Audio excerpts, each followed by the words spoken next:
रही है नहीं आ रही, बट इट्स अ टाइम कि मैं ट्रैवल कर रही हूँ और फिर से वापस ऊपर जा रही हूँ। ऑफकोर्स बुरा भी लग रहा है, अच्छा भी लग रहा है, मिक्स्ड फीलिंग होती है हमेशा। बाय। और अंदर पहुंचते ही सबसे पहले मैंने काम किया वो है अपने लगेजेस वे करवाए। So guys, welcome to Ufa. आप सोच रहे होंगे मैं डायरेक्ट उफा से कैसे शूट कर रही हूँ, मैं इंडिया में शूट कैसे नहीं कर पाई। सो मेरे जर्नी में इतनी दिक्कतें आई है कि मुझे पता ही नहीं चला कि जर्नी में दिक्कत थी या दिक्कत में जर्नी थी। ठीक है, तो सारी दिक्कतें तो मैं आपको धीरे धीरे बताते ही जाऊँगी वीडियो में। बट इस वीडियो को बनाने के पीछे का मेरा मकसद ये है कि हम सब लोग, जितने भी लोग यहाँ पे एडमिशन लेते हैं या ले चुके हैं, उनके इनविटेशंस आ रहे होंगे या आ चुके होंगे इस मंथ के एंड में या अगले मंथ के स्टार्टिंग में या एंडिंग में। बहुत से लोग ट्रैवल करेंगे, तो हम लोग ऑलमोस्ट लोग जो है वो मिडिल क्लास फैमिली से बिलोंग करते हैं। तो हमने कभी इंटरनेशनल ट्रैवल किया हो ये ज़रूरी नहीं है, डोमेस्टिक फ़्लाइट से भी ट्रैवल किया हो ये ज़रूरी नहीं है। तो हमें डर लगता है, कोई अगर एक्सपीरियंस्ड पर्सन हमारे साथ ना हो तो डर लगता है कि अंदर जाके कौन सी चीज़ होगी, कौन सी दिक्कत आएगी। हमें प्रोसेस से रिलेटेड काफ़ी सारी दिक्कतें होती है। तो ट्रस्ट में ये वीडियो देखने के बाद आपको कोई दिक्कत नहीं होगी, आपकी जर्नी बहुत स्मूथली जाएगी। और कोई दिक्कत हो भी तो उसे टैकल कैसे करना है, उसे सॉल्व कैसे करना है, वो मैं इस वीडियो में आपको बताऊंगी। प्रॉब्लम ही नहीं बताऊंगी, मैं सॉल्यूशन भी बताऊंगी। ठीक है, so don't worry about it.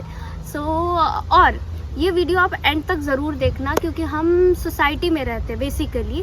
तो सोसाइटी में आपका बिहेवियर आपके अपब्रिंगिंग को रिफ्लेक्ट करता है, राइट। तो उससे रिलेटेड मैंने एक चीज़ लास्ट में बोली है, तो आप प्लीज़ वो ज़रूर देखें। और दूसरी चीज़, आपका जो प्यार हमें मिल रहा है, I can't express that. So please, मैं ऐसे ही मेहनत करते रहूँगी, बट आप अपना प्यार रिफ्लेक्ट कीजिए by subscribe, like and comment. Thank you. अभी आप सोच रहे होंगे इतनी लंबी लाइन किस चीज़ की है, तो ऑफ कोर्स ये बोर्डिंग की लाइन है। और जो भी लोग रिसेंटली ट्रैवल करने वाले हैं उनको मैं बता दूं कि आप हैंड बैग और जो लैपटॉप बैग होती है जिसमें हम थोड़ा बहुत चीट करते हैं वो नहीं ला सकते हो, और ये एरोफ्लोट के लिए स्पेशली। सो गाइस, जो आपका सेकेंड प्रोसेस होता है बोर्डिंग के बाद, वो होता है इमिग्रेशन क्लियरेंस का। सो बेसिकली उसमें आपका जो वीज़ा होता है और उसमें जो फ़ोटो होती है उससे आपके फेशियल फीचर्स मैच किए जाते हैं। काफ़ी सारी, मतलब एक क्वेश्चन पूछा जाता है, जनरली कॉमनली स्टूडेंट से यही क्वेश्चन पूछा जाता है जो भी ट्रैवल करता है, कि आपके जाने के पीछे का पर्पस क्या है। तो आपको ऑफकोर्स क्या बताना है, आप खुद ही समझदार हो, पता है कि पर्पस हमारा जो है वो स्टडी का है। तो उसके बाद जो थर्ड प्रोसेस होती है वो होती है सिक्योरिटी चेकिंग की।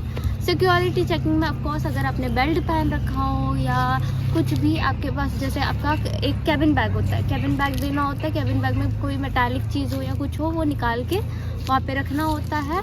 एंड देन वो स्कैन होता है आपका बैग एंड आपकी चीज़ें, और उसके बाद आप वो रिसीव करते हो। आपकी भी चेकिंग होती है, फीमेल्स की अलग होती है, मेल्स की अलग होती है। और उसके बाद आपको जो बोर्डिंग में गेट नंबर दिया जाता है, आप अपने गेट नंबर। तो गाइस, यहीं पे मैं आपको एक चीज़ बता दूं कि जब आपकी बोर्डिंग होती है तब वहीं पे आपकी जो 2 मेन लगेज बैग्स होती है वो सबमिट हो जाती है। मतलब वो आपके अलाउंस पे भी डिपेंड करता है, बट जो लगेज बैग्स होती है जनरली वहाँ सबमिट हो जाती है।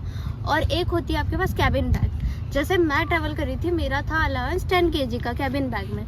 तो वो जो कैबिन बैग होती है उसमें क्या नहीं रखना है वो मैं आपको क्लियरली बता दूं। उसमें मसाले नहीं रखने हैं, उसमें नाइफ नहीं रखनी है, उसमें डिओड्रेंट या परफ्यूम नहीं रखना है, उसमें कोई भी बेसिकली लिक्विड चीज़ नहीं रखनी है, और स्पाइसेस तो ऑफ कोर्स नहीं रखने हैं। क्योंकि ये चीज़ अगर आप रखते हो तो ये आप अपने ओन रिस्क पे रखते हो, क्योंकि वो आप यूज़ भी नहीं कर पाओगे, वो फेंक दी जाएगी। सो ये जितना भी एरिया आप देख पा रहे हैं ये ड्यूटी फ्री का है। यहाँ से आप कोई भी चीज़ लो आपके लगेज में काउंट नहीं होती है। So this was the last moment of mine in India. So काफ़ी सारी चीज़ें लास्ट मोमेंट पे रियलाइज़ होती है when it comes to my parents. So मुझे एक चीज़ रियलाइज़ हुई कि अब अगले 1 साल के लिए मैं पेरेंट्स को फिज़िकली नहीं मिल पाऊँगी, वीडियो कॉल्स पे ही बात होगी। और मैं ऐसी ही हूँ, I don't know, when it comes to parents मैं एक्सप्रेस नहीं कर पाती that how much I miss them. कभी भी। इतना सब कुछ सुनने के बाद बेसिकली आपको लग रहा होगा कि दीदी बना रही है, इतनी तो कोई दिक्कतें हुई नहीं है। बेसिकली छोटी मोटी दिक्कतें थी ना, बट मेन दिक्कत कहाँ से शुरू हुई वो सुनो। तो मेरे लिए मॉस्को का जो एयरपोर्ट था वो न्यू था। फर्स्ट टाइम मैं मॉस्को के एयरपोर्ट से ट्रैवल कर रही थी। दैट इज़ कि मैं फर्स्ट टाइम एरोफ्लोट से ट्रैवल कर रही थी। मैं हर टाइम जब भी ट्रैवल किया है तो मैंने फ्लाई दुबई से ही ट्रैवल किया है, भले वो मैं इंडिया जा रही हूँ, इंडिया से आ रही हूँ। सो मुझे मॉस्को के एयरपोर्ट का कुछ पता नहीं था, और मेरी जो फ़्लाइट थी इंडिया से वो 1 घंटा लेट थी। तो जाहिर सी बात है 1 घंटा लेट है तो 1 घंटा लेट पहुँचेगी भी। और जो मेरी दूसरी फ़्लाइट थी मॉस्को से उफ़ा की, वो विदिन 2 आवर्स की थी। तो अब मेरे पास 1 घंटा ही रहता है सारी चीज़ें कराने का। और जो भी बंदा मॉस्को से आता है, जो भी एयरलाइन मॉस्को से आती है, उनको अपना इमिग्रेशन कार्ड जो होता है वो मॉस्को में ही मिलता है। और जो किसी अदर कंट्रीज से आता है, जैसे दुबई हो गया या और कोई कंट्री हो गई, तो उनको डायरेक्ट उफ़ा में मिलता है अपना इमिग्रेशन। तो मेरे को मॉस्को में ही मिलना था। तो इमिग्रेशन मिलने में बेसिकली 15 से 20 मिनट का टाइम लगता है। वहाँ पे 6-7 काउंटर्स होते हैं, बट वहाँ पे भीड़ भी उतनी ही होती है। तो ऐसी कंडीशन में जब आपके पास 1 आध घंटा बचा हो तो आप प्लीज़ हेल्प मांगो किसी से। हो सकता है कोई सिर्फ मॉस्को ट्रैवल करने के लिए गया हो, तो उसे उतनी जल्दी नहीं होती, उसको ऑफकोर्स निकल के बस घूमना ही है या किसी काम से जाना है। तो आप उनसे हेल्प मांगो कि प्लीज़ हमें आगे जाने दो, क्योंकि हमारी 1 घंटे में फ़्लाइट है। मैंने भी वैसे ही किया कि मैंने अंकल को बोला। एक अंकल बहुत समझदार थे, उन्होंने हमें सामने जाने दिया। हम 3 लोग थे। ये जितनी भी आप रोज़ देख पा रहे हो, जितनी भी पर्सन देख पा रहे हो, सब इमिग्रेशन के लिए खड़े थे। एंड जैसे ही मुझे इमिग्रेशन मिला, मैं तुरंत अपने बोर्डिंग के लिए चली गई, किसी का वेट किए बगैर। और ये मेरी सबसे बड़ी मिस्टेक थी, किसी का वेट ना करना। सो बेसिकली मेरी दिक्कत यहीं पे एंड नहीं हुई। 10 से 15 मिनट के टाइम के अंदर ही मुझे अपना इमिग्रेशन मिल गया। बट जब मैं बाहर गई, मैंने बोर्डिंग भी ले ली। बोर्डिंग लेने के बाद मुझे करना था मेन टर्मिनल चेंज। उसकी आप क्लिप देख पा रहे होंगे। तो इस क्लिप में आपको ज़्यादा कुछ नहीं समझ रहा होगा कि हो क्या रहा है। मैंने बेसिकली टर्मिनल बी लेना था मुझे मॉस्को से, जो कि डोमेस्टिक था। उनका डोमेस्टिक टर्मिनल था, डोमेस्टिक एयरलाइन के लिए टर्मिनल था। बट मैंने उनके सारे गेट्स चेक किए, सारे बंद थे, और मुझे समझ ही नहीं रहा था एंटर कहाँ से करना है। और मेरे पास सिर्फ, आप सपोज कर लो, उस टाइम पे 20 मिनट बचा हुआ था फ़्लाइट पकड़ने के लिए। तो मैं वहाँ से होपफुली मुझे एक गेट मिल गया जो कि खुला हुआ था। वहाँ से मैं गई, वहाँ पे मुझे कुछ इंडियंस मिले, तब मुझे सुकून मिला कि हाँ ऑफकोर्स मेरे को अभी फ़्लाइट मिल सकती है। मुझे चैन आया। फिर उसके बाद की आप क्लिप देखो।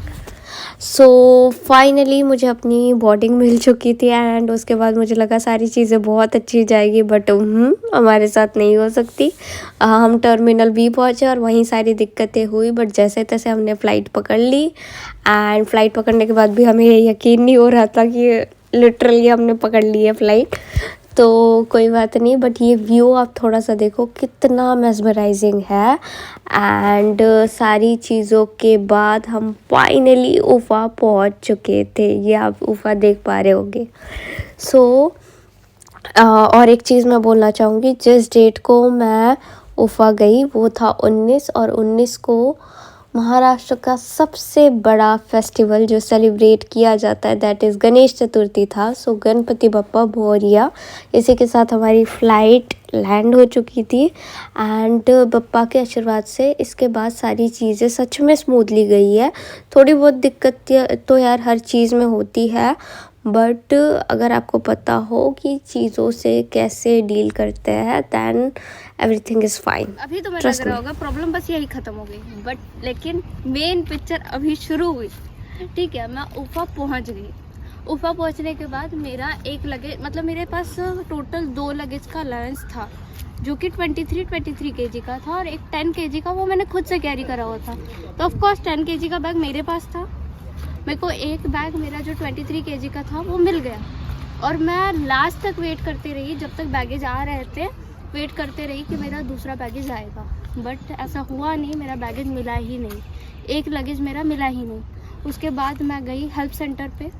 हेल्प सेंटर पे उन्होंने कुछ बार कोड वगैरह मेरा देखा जो दूसरे लगेज पे लगा हुआ था, तो वो लिया उन्होंने। उसके बाद मैंने उनको पासपोर्ट और ये सारी चीज़ें दिखाई। मैंने उनको, दो उनकी गलती थी, तो उन्होंने एक फॉर्म फिल करवाया मुझसे, मेरा एड्रेस पूछा, मैंने एड्रेस बताया। और अगर ये किसी फ्रेशर के साथ हो रहा है, मतलब लेट सपोज आप फ्रेशर हो, आप आ रहे हो, आपको आपका एड्रेस नहीं पता है, तो जो इंसान आपको रिसीव करने वाला होगा वो ऑफकोर्स आधे घंटे पहले ही आके एयरपोर्ट पे रेडी होगा।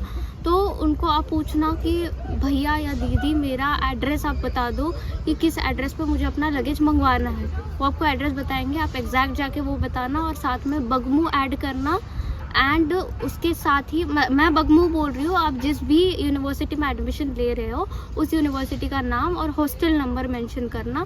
तो आपको तुरंत 1 या 2 दिन में आपका लगेज आपके हॉस्टल में आ जाएगा। आपको आपके नंबर पे कॉल कर देंगे एंड कॉल या मैसेज आएगा, आप जाके रिसीव करोगे। और इसका कोई चार्ज नहीं होता है, वो फ्री ऑफ कॉस्ट आता है क्योंकि वो उनकी गलती है। That's it for today's video. If you like this video, do comment, share, subscribe and like करना बिल्कुल मत भूलना।